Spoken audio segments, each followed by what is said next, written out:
Hello and welcome to the National Secular Society podcast. I'm Chris Sloggett, Communications Officer at the NSS. Today we'll be discussing why the advancement of religion shouldn't be a charitable purpose and why the government should stand up to religious groups who want to dilute inclusive teaching about relationships, sex and health.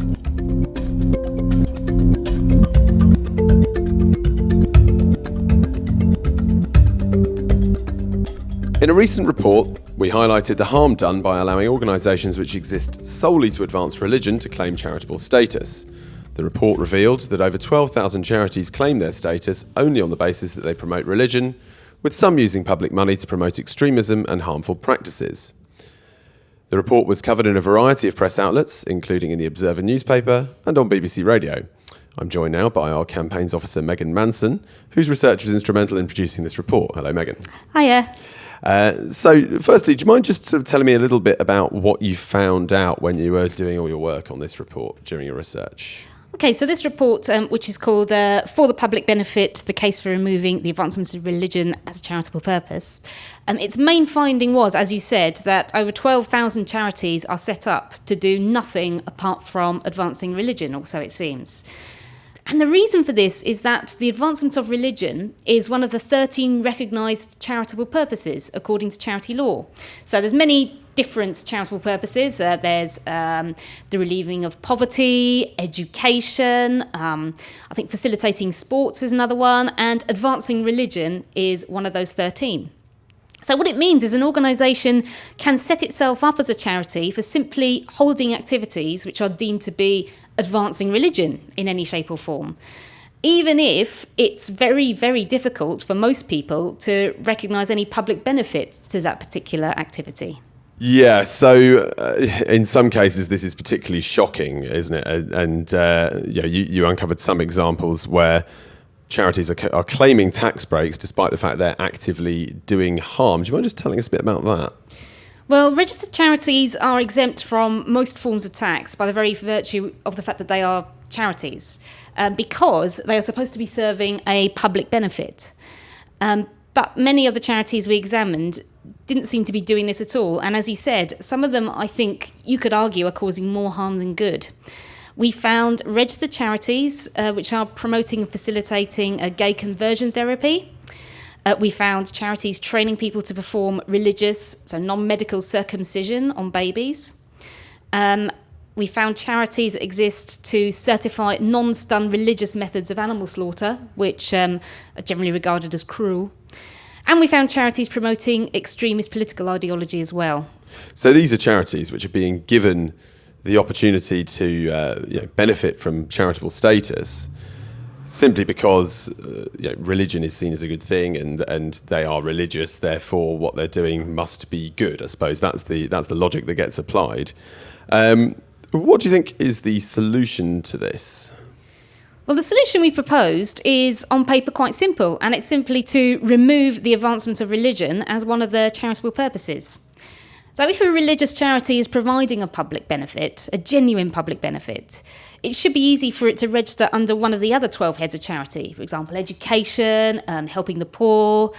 There's many different charitable purposes which most of us recognise and say, oh yes, that is definitely a public benefit. And I think there are many religious charities that could serve that and could list as a charity for those purposes. And if it isn't providing a public benefit, if that charity finds it quite difficult to justify its charitable status if you discount religion, then we should say it shouldn't be a charity. So removing the advancement of religion as a charitable purpose would improve confidence in the charity sector, and it would free up more public money for truly beneficial projects, and it would reduce the burden on the charity regulators as well. Yeah, okay, so there would be lots of advantages to actually changing charity law so that the advancement of religion was no longer seen as de facto a positive. So this is more, I suppose, the solution you're suggesting and that we propose in the report is more a government solution. It's more of a legislative solution. Obviously, when things go wrong with charities, there's obviously often a lot of attention on the charity regulators. What can the charity regulators actually do? Well, the sad thing is that the hands of the charity regulators, like the Charity Commission for England and Wales, are largely tied by charity law. So basically anything that looks like a charity in its structure and its mission is obliged to register as one. So because advancing religion is considered a charitable purpose, any organisation that in any way advances religion and otherwise sort of looks like a charity and how it's set up has to be registered as a charity. That's the law.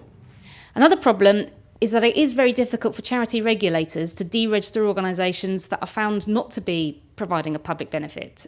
So if a charity is bringing about harm in pursuit of its aims, the Charity Commission are quite limited as to what they can do to stop it. And I think this is a real problem. It doesn't have the power, really, to crack down on some of the worst examples we've seen.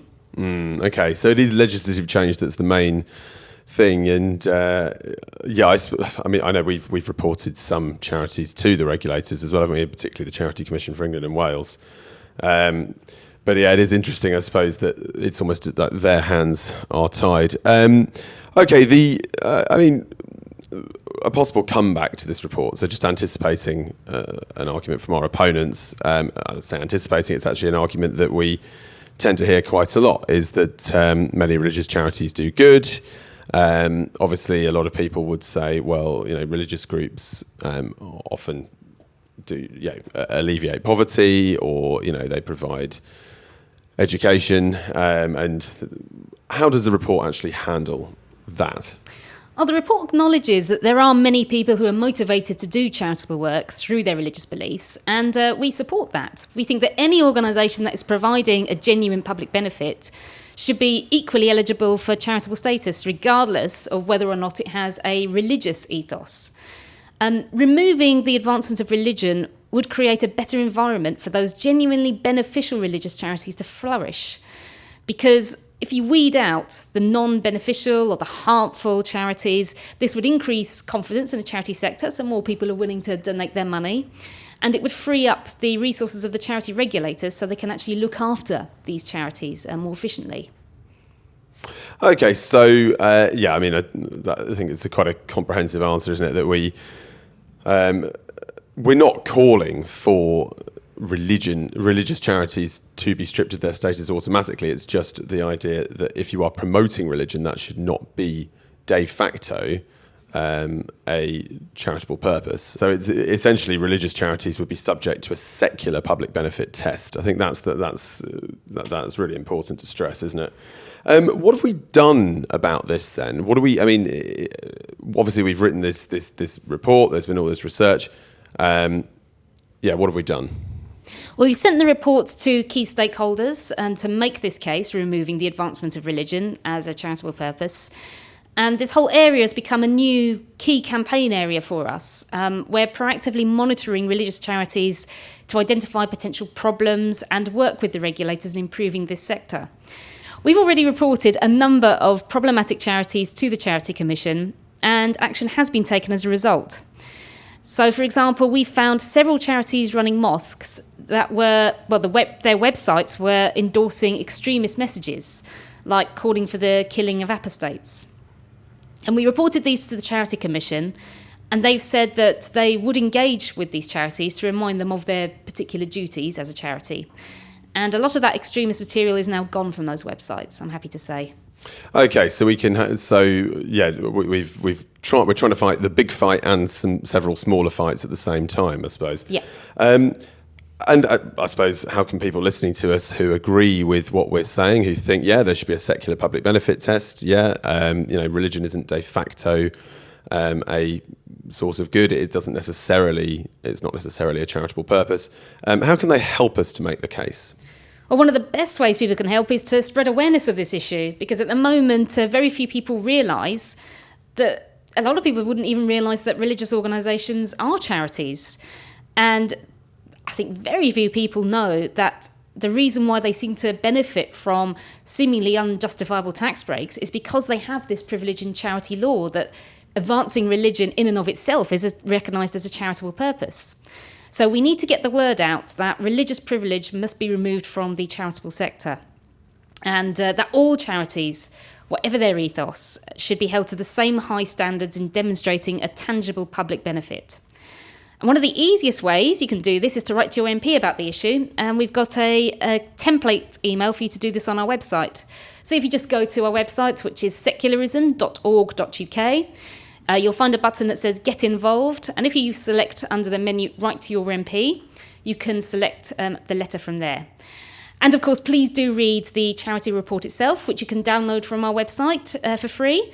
Or if you'd prefer a paper copy, you can get in touch with us and we can see what we can do about that. So the report is called For the Public Benefit, the Case for Removing the Advancement of Religion as a Charitable Purpose by the National Secular Society. Megan Manson, thank you very much. Thanks, Chris.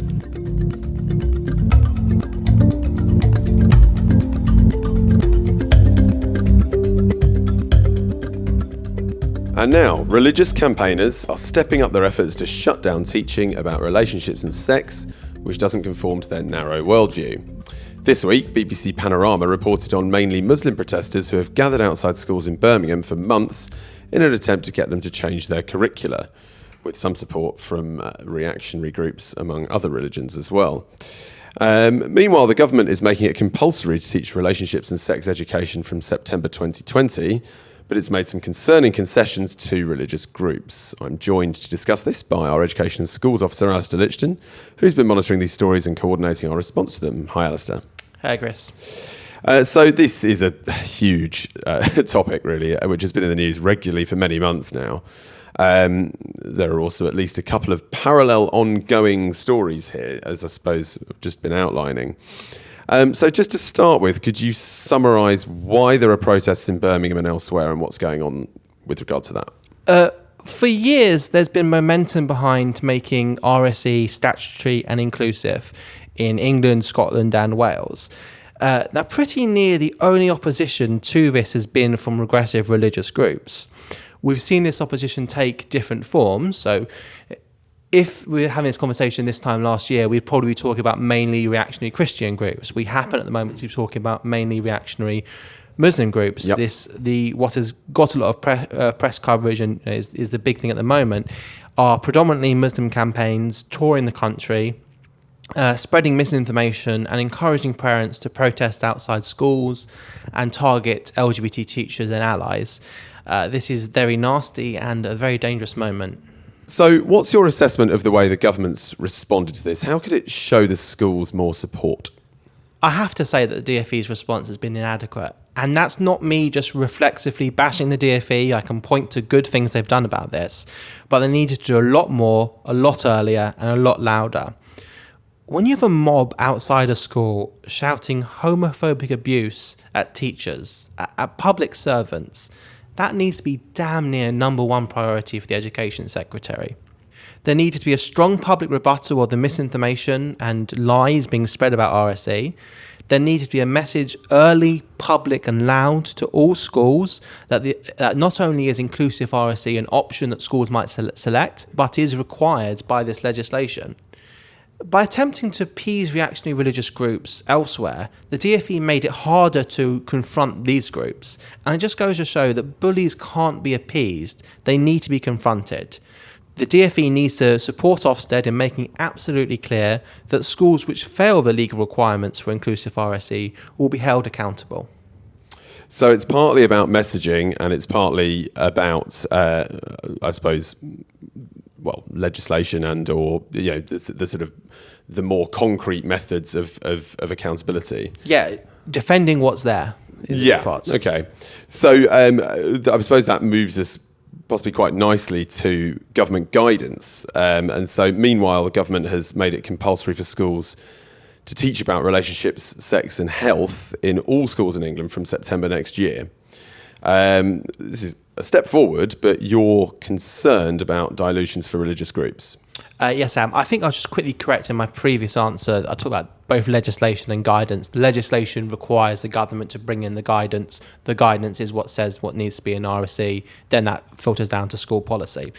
But going back to this question, I have to plug our excellent research report, Unsafe Sex Education, which was from last year.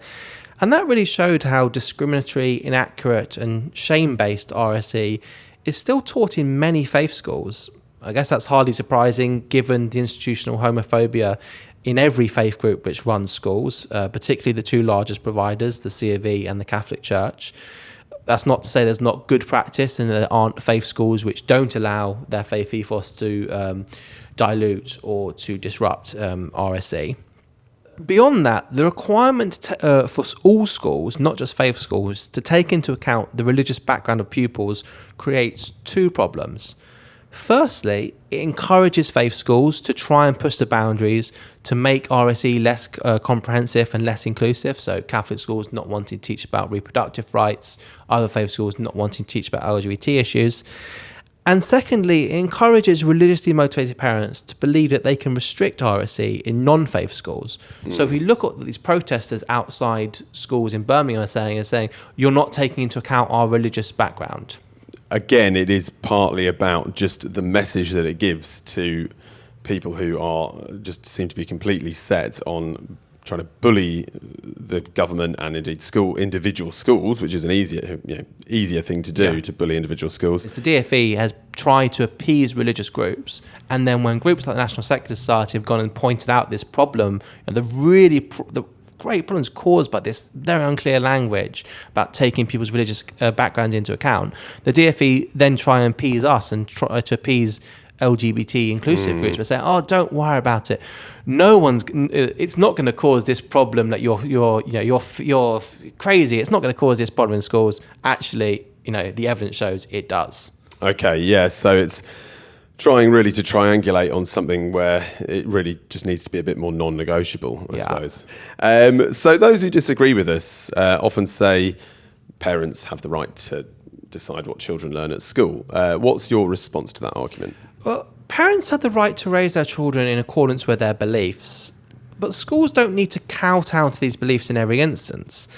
The campaign to make RSE compulsory has gone on. It's been a decade of consultations, of progress. Parents have had every opportunity to get involved, to respond to consultations, to put their views across.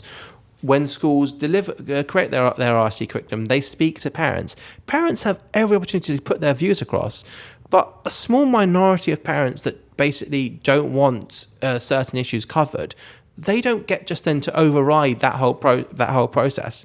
We should also point out that this inclusive RSE is incredibly widely supported and expected by parents. So actually, most parents support this. Yes. Okay. So you're particularly concerned about the way the religious groups misuse the term age appropriate as well. So do you mind just explaining why that is? Yeah, this is a bit of a bugbear for me, and it's actually quite simple. In part, age appropriate is just kind of a euphemism for people saying we don't want to cover these topics. It's also part of the long-running, very nasty homophobic narrative that LGBT people are trying to influence children. It's part of the very, very nasty history of tying homosexuality to paedophilia. Mm-hmm. Yep. It's also part of conspiracy theories and misinformation around RSE that it's teaching explicit LGBT content to young people. Jewish Orthodox schools, for example, hope to use this age-appropriate language to just completely get around acknowledging that LGBT people exist by simply raising the age appropriateness of that. Say, it can't cover LGBT issues. It's not age appropriate till, and then set an age, which basically means either the school, say it's not appropriate to a sixth form, the school happens not to have a sixth form, or students leave at that age anyway. So trying to use age appropriateness just to avoid it entirely. I say it's simple. The age appropriateness of RSE content doesn't change based on sexuality. Yep. At a certain age, children are old enough to learn that some people have a mummy and a daddy. Children at that age are also old enough to learn that some people have two mummies or two daddies or one daddy or one mummy. To use an analogy, and I don't know how film classifications work. I'm sure the audience will write in to tell me how I'm wrong about this process. But an analogy. Let's say you have a film and it's a U certificate, and it has a relationship plot as part of it. And you've got a man and a woman who are holding hands. You change that to make it two men or two women holding hands. It's still a U. Yeah. Take it the other end of the scale. You maybe got a film that's an 18. It's got a romance or relationship plot which features some sort of representation of sex. that stays an 18 regardless of whether it's between a man and a woman or two men or two women, etc. Yeah. And this sort of treating LGBT issues as something extra, like, a controversial subject needs to be debated and taught it, and children aren't old enough to learn about it to different age levels. Children actually get on with this fine. They know, you just use diverse examples, just integrate it with the rest of the curriculum. Good teachers, good schools are already doing this, and it's not actually that controversial. So, yeah, that sort of also seems to come across to me in some of the press coverage, actually. You see newspapers saying LGBT content or, LGBT issues. And it's quite interesting the way the religious group's narrative gets pushed in a sort of soft way by just through the use of language which buys into their narrative, if you see what I mean. So I suppose what we talk about is LGBT inclusive education, or just inclusive education, if you want to call it that, because actually a lot of this stuff is not really, the actual teaching is often not really about gay people, or it's just basically like you're talking about relationships and you've got a couple of examples, and let's say I'm illustrating a children's book about relationships. I wouldn't draw all the characters in the book as white. I'd probably do a mix of different ethnicities in the characters in my examples. And that's just exactly the same, but with sexual orientation and gender. And some of this stuff, though, is sexuality is only actually a part of what's being taught, right, or what's being discussed. And yet the discussion would suggest that these lessons are entirely about gay people or LGBT people.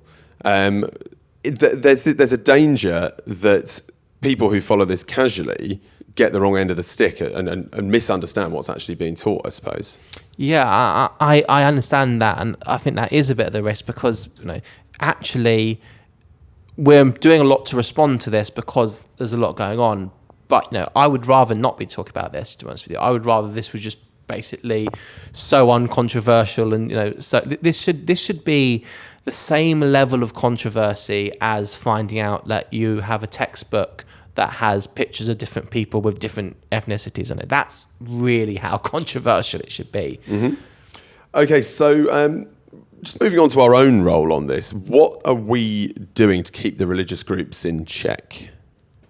I would say reactionary religious groups and groups who are trying to impose their religion, rather, because we should also say that support for inclusive RSE is pretty widespread across the religious spectrum, from atheists to religious groups. I'm really proud of the work the NSS and others are doing in this. And I say we have been right out in front on this.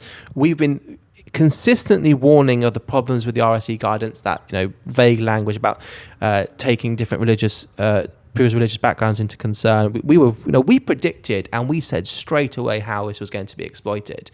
And some of the pro-LGBT equality groups and the pro-RSE groups who had been so focused on building consensus, they didn't want to pretend that wasn't really a problem. So in some ways, without taking away from their great contribution, we've been ahead of LGBT equality groups on this. We were the first to expose some of the extremist content behind the anti-RSE campaigns, and now we've brought public focus to that. A lot of that information has been deleted from websites. So, the fact that we got that information and we archived that, to expose who is leading these campaigns was a really valuable service. At the moment, the largest, most active groups are Muslim groups, but there are reactionary religious groups of all stripes. And we're even seeing people who are normally very anti-Muslim bigots, really say nasty stuff about Muslims, suddenly coming out the woodwork to work with these groups. Homophobia has an amazing power to bring people together. And for anyone listening who thinks that this is worthwhile, any of our supporters in particular, how can they help us make our case? I don't want to go all emotional here, but I think we need to defeat this hate by showing a little love. So if your school is doing inclusive RSE, let the teachers know that you support that and you support them. If someone is spreading these anti-RSE misinformation messages, and you can maybe just gently correct them, maybe just point out, as you know, not necessarily confronting them, but saying, look, actually, here's the facts, here's the information about it. Obviously, if you want to counter misinformation, you need to get the facts. And I have to say, again, that our reporting on this has been fantastic. You can visit secularism.org.uk/RSE for all our work on this topic. I absolutely recommend that you sign the petition that we have and write to your MP. On the campaigns pages, there's links to do all of that. Okay, so yeah, plenty of stuff on our website for anyone who's interested in helping us out on this. And finally, so this is something which our Chief Executive, Stephen Evans, wrote a blog about recently. Secularists have tended to defend sexual freedom, the right to have sex and relationships with who you want. I was just wondering why you think that is. I think as a straight cis dude, I'm best placed to answer this question. But in all seriousness, I think there are multiple reasons. And the fact is, firstly, that just like non-religious people, LGBT folk have been most often targeted by religious power, so they gravitate to groups who are opposed to that sort of religious power. That means that LGBT folk, including those of faith, I have to say, have been very well represented in the secularist movement and in the history of the NSS, which means that the NSS and the wider secularist movement have been very good at responding to their concerns. The second part of it is that often secularism is in the position of responding to theocratic and hardline religious movements, and those movements have in recent years, recent decades, had a particular focus on targeting LGBT people. And therefore, if we're challenging the abuse of religious power, that's what we're going to be focusing on. So I suppose secularists ultimately go where religious groups try and impose their way of life on other people, don't they? I mean, I suppose to some extent we don't really get to pick our battles. Also, just another important point to pick up on there, I think, which I think that's the second time that you've raised it as well, really, is the sort of the possible reluctance among some groups which do stand for LGBT rights in general to confront religious homophobia, I think, as well. I want to be very careful here because I don't want to be bashing LGBT groups who are doing really important work. But there is that tendency to, so for example, I'm not going to name any names, but so we say Schmoenmal, they want to work in schools promoting LGBT inclusive education, and so they want to try and work around these problems. So when we point out all these problems and institutional homophobia and institutional transphobia in faith schools, they've taken, from what their perspective is, a strategic decision, clearly, that it's better to try and work with schools in order to make it more inclusive. And that approach has people can legitimately say that's a good approach, I'm sure. But because we don't have that necessary incentive, we often just have the ability to speak the truth. And we saw it with the RSE campaign. NSS was right in the centre of the coalition pushing for inclusive RSE. And then we got that. We got statutory RSE. The law was brought in that required the guidance being brought in. And then all the other groups sort of wanted to declare victory. And sometimes celebrating and saying we won is important. But they all wanted to celebrate and say we won. And then the NSS was sort of, we were sort of the downers saying, oh, actually, you've still got this sort of thing here that says that you can use it for this purpose, and etc. Okay, Alastair Lichten, thank you very much. Thanks so much, Chris.